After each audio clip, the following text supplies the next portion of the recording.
시청자 여러분 안녕하십니까? 6월 14일 JTBC 아침엔을 시작합니다. 먼저 오늘 아침 주요 뉴스입니다. 다음 주부터 무기한 휴진을 예고한 서울대 의대 교수 비대위가 오늘 기자회견을 엽니다.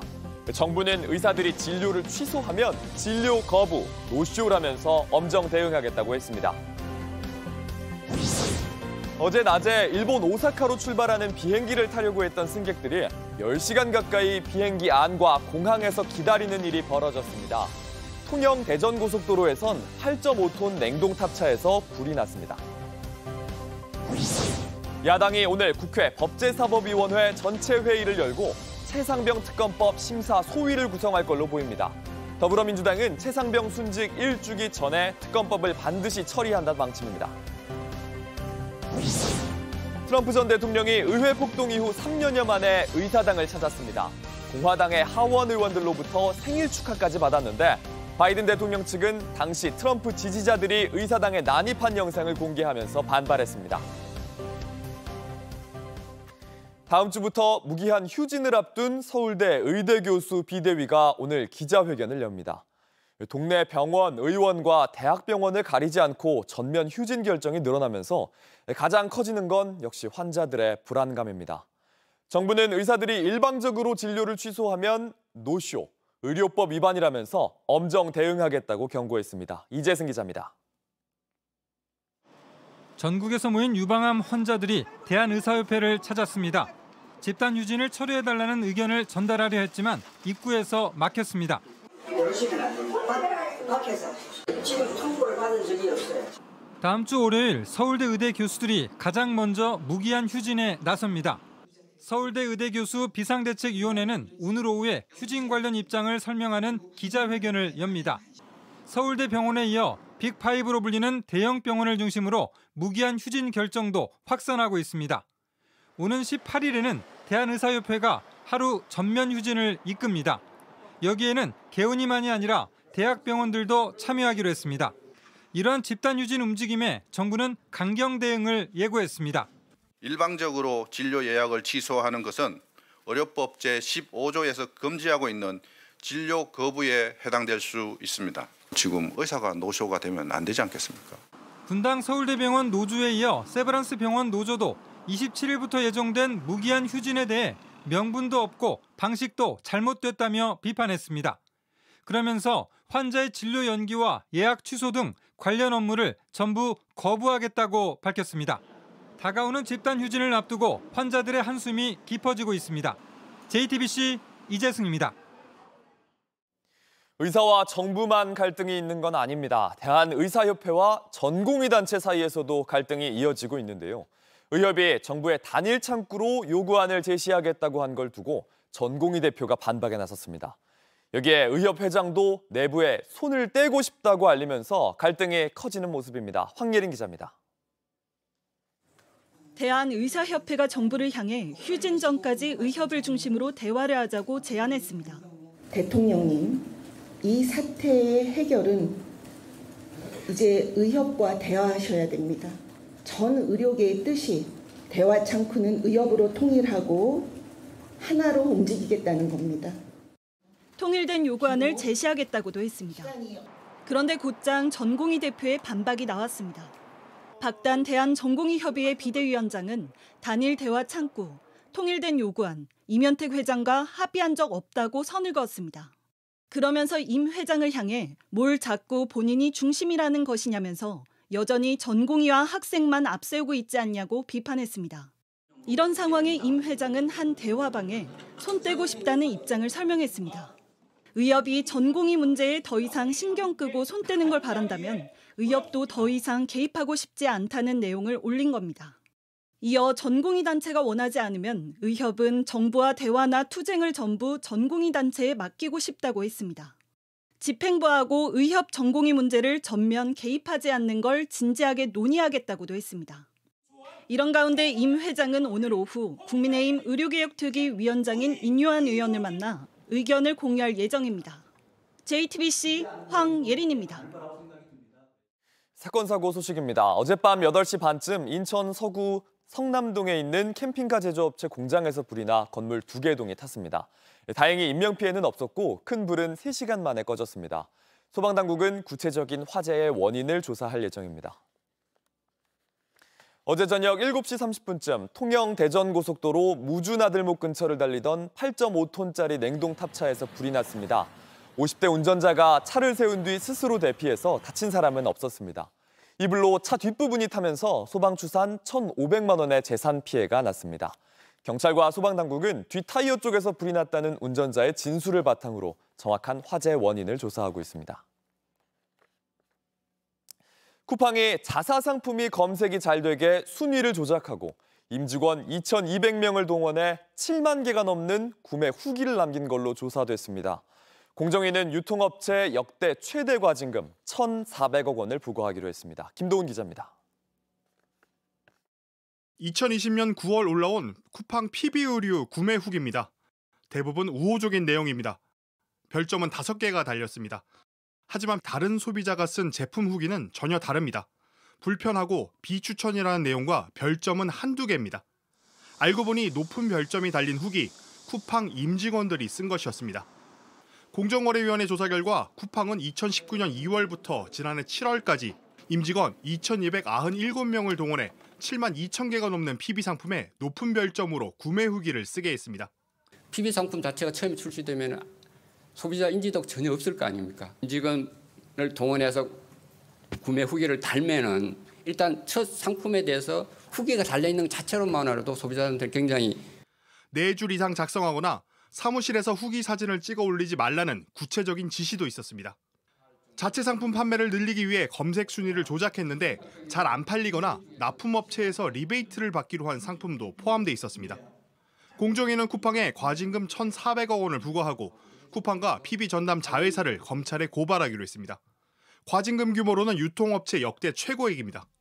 쿠팡은 상품 추천 행위가 막히면 로켓 배송 등의 서비스가 어려워지고 국내 투자 계획도 차질을 빚을 수 있다며 행정소송을 통해 부당함을 밝히겠다고 했습니다. JTBC 김도훈입니다. 더불어민주당 등 야당은 오늘 국회 법제사법위원회 전체 회의를 열고 최상병 특검법 심사에 속도를 낼 계획입니다. 오늘 법사위 회의에선 법안심사 소위원회의 위원장과 위원을 선임한 뒤에 특검법을 소위로 넘겨 심사를 이어갈 걸로 보입니다. 더불어민주당은 최상병이 순직한 지 1년이 되는 다음 달 19일 전에 반드시 최상병 특검법을 처리하겠다고 강조했습니다. 반면 국민의힘의 추경호 원내대표는 경찰과 공수처가 최상병 순직 사건을 철저하게 수사해 순직 일주기 전 수사 결과를 발표해달라고 촉구했습니다. 트럼프 전 미국 대통령이 워싱턴 DC의 의사당을 찾았습니다. 의회 폭동 사태 이후 3년여 만입니다. 공화당 의원들은 생일 케이크까지 준비하면서 트럼프를 차기 대통령으로 만들겠다고 선언했습니다. 바이든 대통령 측은 의회에 불을 질렀던 사람이 다시 의회에 나타났다면서 격하게 반응했습니다. 윤정식 기자입니다. 현지 시간 13일 트럼프 전 대통령이 공화당 의원들과 조찬 모임을 했습니다. 의원들은 케이크도 준비했습니다. 생일을 하루 앞둔 트럼프 전 대통령을 먼저 대접하며 축가도 불러줬습니다. 조찬 후 트럼프 전 대통령은 수도 워싱턴 DC 의사당을 찾았습니다. 2021년 1월 6일 의회 폭동 사태 이후 약 3년여 만의 모습을 드러낸 겁니다. And we're a declining nation. We're a nation that is being laughed at all over the world. We have a leader that's being laughed at all over the world. 공화당 의원들은 트럼프 지지를 적극적으로 표명했습니다. We are incredibly unified in working with President Trump to get him elected so that we can work with him to fix these serious problems that our country faces. 바이든 대통령과 민주당 측은 견제에 나섰습니다. 3년 전 트럼프 지지자들이 의사당에 난입해 불을 지르는 모습이 담긴 영상을 공개하면서 트럼프 전 대통령이 민주주의의 위협이라고 비판했습니다. 이런 가운데 성추문 입막음돈 의혹 유죄 판결에도 트럼프는 최근 여론조사에서 바이든을 앞서는 것으로 나타났다고 로이터는 전했습니다. 그러나 20%가량은 제3후보를 선택하거나 아직 지지 후보를 정하지 않았다고 답했습니다. JTBC 윤정식입니다. 어제 인천공항에서 일본 오사카로 갈 예정이던 티웨이 여객기에 결함이 발생해서 10시간 가까이 출발이 미뤄졌습니다. 정확한 이유가 안내되지 않은 채 승객들이 불안에 떨었습니다. 황예린 기자입니다. 인천공항 제1터미널의 좁은 복도 위에 사람들이 서 있습니다. 13일 낮 12시 5분에 일본 오사카로 출발했어야 했던 승객들입니다. 12시부터 10시까지 그냥 인천공항에 있었던 거예요. 승객에 따르면 오후 4시까지 비행기 안전진단을 이유로 탑승이 미뤄졌습니다. 이후 승객들은 비행기를 탔지만 3시간 동안 또 기다려야 했고 갑자기 황당한 상황에 처해졌습니다. 그 테스트를 계속 하는 것 같더라고요. 뭔가 엔진 켜진 상태처럼 계속 앉아있는데 웅웅 윙윙 소리가 나서 어느 순간 기름 냄새가 역하게 확 나면서 저도 그랬고 옆자리 막 여러 주변에 이거 토할 것 같다 역겹다 그러면서 제 바로 앞에 있었던 여성분이 그 쇼크로 소리치시면 쓰러졌어요. 그제야 비행기에서 내릴 수 있었지만 또다시 승객들이 기다리는 상황이 이어졌습니다. 공항 비행기하고 건물에 연결 통로를 빠져나와서 그 공간에서 그냥 100명 이상 분들이 몇십 명은 복도에 또 몇십 명은 절반 이상 분들은 좁은 공간에 있었어요. 언제까지 왜 기다려야 하는지도 알 수 없어 답답하고 불안했다고 합니다. 40대 성인인데도 가슴팍이 아플 정도였어요. 답답하고 다리에 힘도 풀리고 또 여러 사람이 왜 우리를 안 내보내주냐 그런 걸 물어봤는데 경찰들은 물어봤을 때 소란 피거나 이제 싸우거나 난동을 피울 수 있으니까 100명 이상이니까 그런 걸 통제하러 왔다고만 했고 남자 직원 몇 분이 법무부의 승인을 기다리고 있다. 그 정도 들었습니다. 이 자리에는 유모차를 탄 아기들부터 초등학생도 있었습니다. 이들은 밤 10시 가까이 돼서야 나가게 됐습니다. JTBC 황예린입니다. 온라인에서 화제가 된 뉴스, 화제가 될 뉴스를 골라 전해드립니다. 아침엔 소셜픽입니다. 방탄소년단의 진이 멤버 중 처음으로 전역 후에 팬들과 만났습니다. 어제는 1000명의 팬과 허그회, 호응회를 가졌는데요. 진이 안아줘요라고 쓰인 팻말을 목에 걸고 차례차례 팬들과 포옹을 합니다. 그런데 얼굴을 가까이 들이대거나 입을 맞추려고 하는 모습도 있었습니다.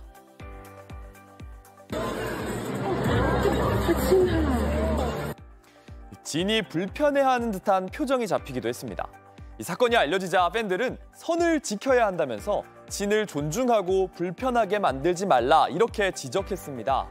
오랜만에 보는 팬들과 만남이 소중한 만큼 행사가 계속 이어지기 위해선 이런 행동이 있어선 안 된다는 겁니다.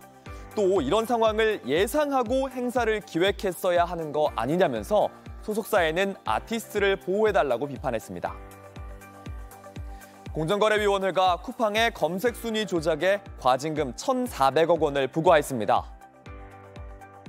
작년에는 1등에서 3등에 있었는데 지금은 아예 안 보여요. 10페이지 넘어가도 안 보여. 이렇게 하소연하는 이유가 결국은 그런 입점업체들이 손해를 본다는 겁니다. 장사가 안 된다는 거죠, 지금. 공정위는 쿠팡이 자사 PB 상품에 가짜 리뷰를 작성하고 알고리즘을 조작해서 다른 입점업체들이 손해를 보고 있다 이렇게 판단했습니다. 하지만 쿠팡은 마트에서 상품을 진열하는 행위를 문제 삼는 거다 이렇게 주장합니다. 그러면서 공정위의 제재가 소비자의 막대한 피해로 이어질 거라고 반박했는데요. 로켓 배송 상품을 자유롭게 추천할 수 없다면 서비스를 유지하기 어렵다면서 소비자들의 막대한 불편과 피해로 이어질 수밖에 없다고 했습니다. 또 무료 배송을 위한 3조 원의 물류 투자와 22조 원의 투자 역시 중단될 수 있다 이렇게도 밝혔습니다. 하지만 여론은 차갑습니다. 로켓 배송을 못하면 사업을 접어라. 대놓고 대중을 호구로 보고 있다면서 쿠팡이 소비자에게 협박을 하고 있다 이렇게 지적했습니다. 쿠팡이 망하지 소비자가 망하느냐. 쿠팡의 태도에 비판의 목소리는 커지고 있습니다. 세계의 주요 7개 나라 G7 정상들이 이탈리아에 모였습니다. 그런데 이탈리아에선 G7보다 이 사건이 주목을 받았는데요. 지난 12일입니다. 이탈리아 의회에서 한 의원이 장관에게 이탈리아 깃발을 건네려고 합니다. 이걸 제지하는 과정에서 국회가 이렇게 아수라장이 됐습니다. 의원들은 서로 주먹질을 했고 한 의원은 결국 넘어져서 휠체어를 타고 국회 밖으로 피했습니다. 이 사건 13일 이탈리아 신문 1면을 모두 장식했습니다. 그런데 이날이 G7 정상들이 모이는 첫날이었는데 모든 이슈를 덮어버린 겁니다.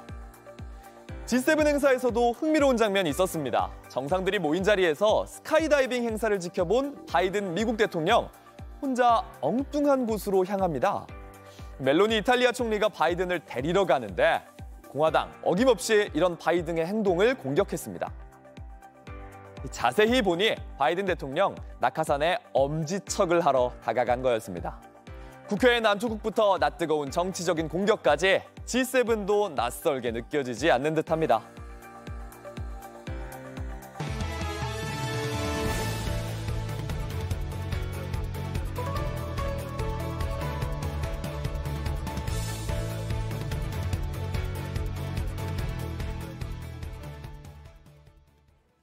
우리 정부가 밝힌 석유가 나올 가능성이 높다는 7곳 중 대게, 집게 이렇게 2곳은 호주 업체가 사업성이 없다고 판단했다는 보도 저희가 전해드렸습니다.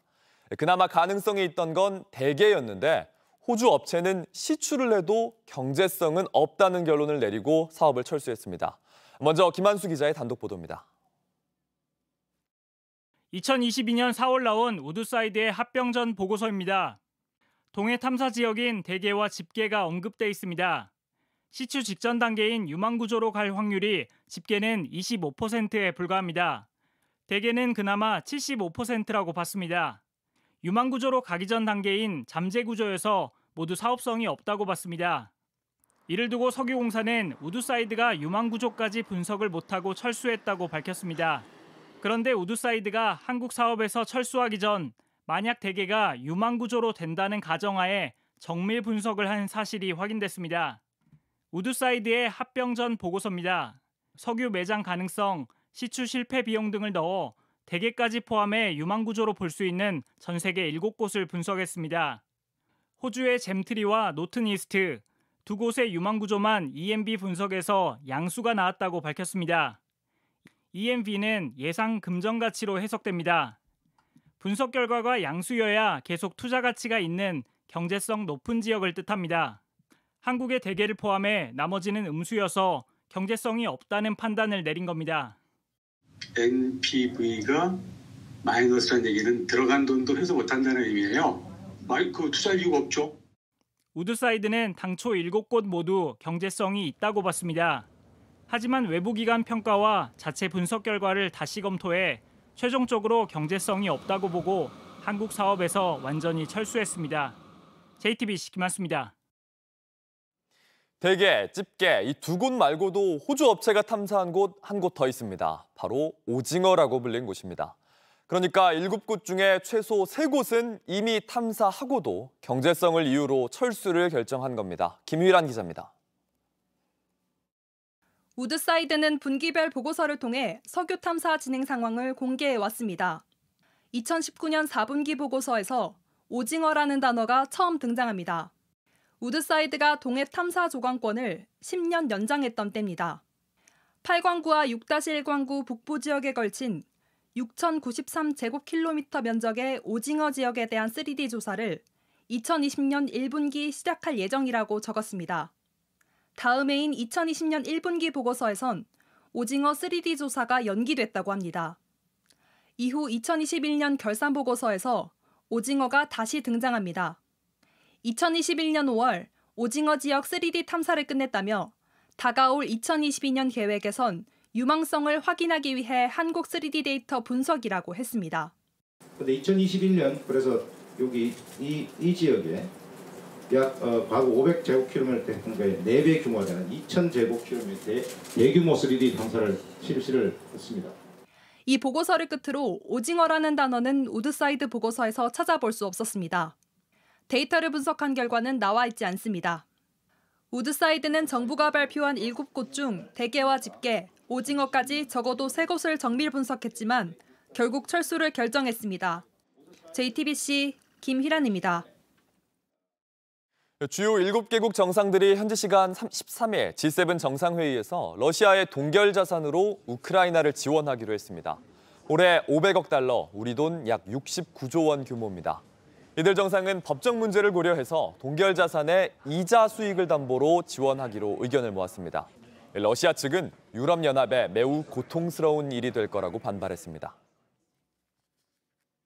국민권익위원회는 김 여사가 받은 명품백이 외국인에게 받은 선물이니 대통령 기록물이다 이렇게 주장했습니다. 표결 당일에는 전 대통령들이 받은 가방 목록도 참고 자료로 제시했는데요. 하지만 오히려 공식 외교 행사의 선물과 김 여사가 받은 명품백이 어떻게 같으냐 반발을 샀습니다. 강희연 기자의 단독 보도입니다. 권익위는 가방을 건넨 최재형 목사가 미국 시민권자, 즉 외국인이어서 김건희 여사가 받은 명품백은 대통령 기록물이라고 봤습니다. 따라서 명품백이 대통령 직무와 관련성이 있어도 대통령의 신고 의무는 없다는 논리입니다. 실제 지난 10일 권익위는 전원위원회에서 표결을 앞두고 역대 대통령 사례를 예시로 들며 이 같은 논리를 편 것으로 파악됐습니다. 김영삼, 문재인 전 대통령 등이 외국인에게 받은 가방도 대통령 기록물에 포함됐다는 겁니다. 복수의 전원위 참석자들은 권익위가 건넨 참고 자료에 역대 정권별로 대통령 기록물로 등록된 가방 목록이 정리돼 있었다며 주로 순방 등에서 외국 공식 인사에게 받은 것이었다고 했습니다. 실제 대통령 기록관에 공개된 김 전 대통령의 기록물엔 명품백 등이 포함돼 있습니다. 하지만 아르헨티나 대통령과의 정상회담, 스페인 왕가의 국빈 만찬 등 외교 행사 과정에서 받은 공식 선물이었습니다. 문 전 대통령도 체코 총리에게 받은 핸드백, 체코 대통령과 아시안 정상회 기념품으로 받은 가방 등이 대통령 기록물로 등록되어 있습니다. 일부 위원들은 김 여사는 사적인 공간에서 받은 선물인데 동일선상에서 볼 수 없다. 아직 명품백이 대통령 기록물로 처리됐는지 확인되지 않았는데 대통령 기록물이라고 볼 수 없다며 반발한 것으로 확인됐습니다.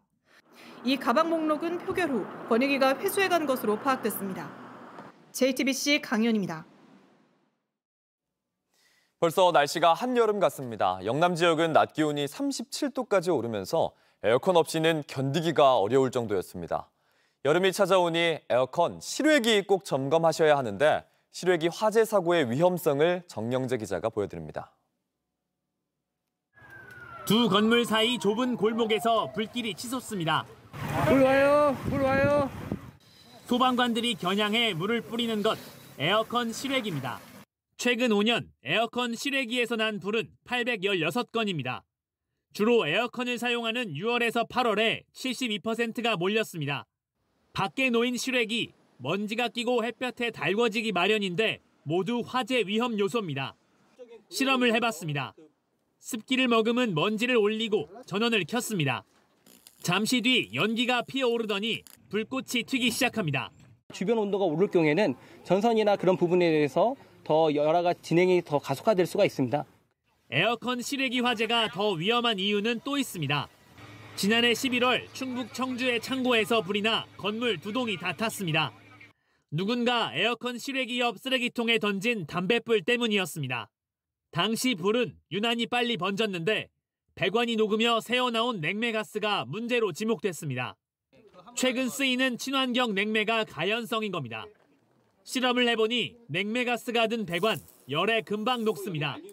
올 여름 에어컨 쓰기 전 실외기 상태를 꼭 확인하고 실외기 옆에서 담배 피우는 건 절대 금물입니다. JTBC 정영재입니다. 전국이 맑은 가운데 오늘도 한낮 무더위가 기승을 부리겠습니다. 경상도에선 폭염주의보가 닷새째 이어지고 있는데요. 오늘 서울의 낮 기온이 33도로 올여름 최고 기온을 기록하겠고 대전과 대구는 34도, 구미와 상주는 35도까지 오릅니다. 이번 주 내내 이어졌던 무더위, 주말인 내일 전국에 비가 내리면서 다소 누그러질 전망입니다. JTBC 아침 NL 마칩니다. 다음 주도 7시 반에 아침을 열겠습니다. 시청해주셔서 감사합니다.